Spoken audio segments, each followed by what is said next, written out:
Dieu peut-il se repentir? Il convient de voir le sens de ces mots. Le Seigneur se repentit d'avoir fait l'homme sur la terre. Genèse 6:6. Il faut dire que s'appliquer à Dieu des passions humaines, et que le sens n'est pas celui que supposent les mots.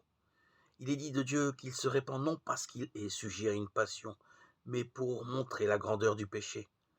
Il n'ignorait pas en effet que les hommes seraient pécheurs, mais dans sa bonté, il voulait voir s'ils ne se convertiraient pas en vertu des lois inscrites dans leurs pensées. La parole, je vais effacer de la surface de la terre les hommes que j'ai faits, Genèse 6:7, est bien dite, car Dieu ne conduit pas l'homme au néant, ni ne le détruit. Quant à son âme, il le fait disparaître de la terre. Il ne s'est pas borné à supprimer les hommes quand le mal s'est multiplié, mais il indique symboliquement qu'il perd l'homme qui habite la terre, parce que celui-ci est mauvais.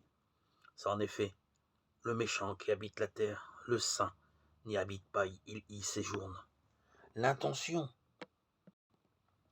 de Dieu est de détourner l'homme des choses terrestres, alors même que l'homme s'attache à elles. La corruption de la terre dont il est ici question ne signifie pas que cet élément si beau a sombré dans le néant, mais que les péchés des hommes sont devenus surabondants. La terre, désignant par métonymie les hommes comme dans ces paroles du psalmisme.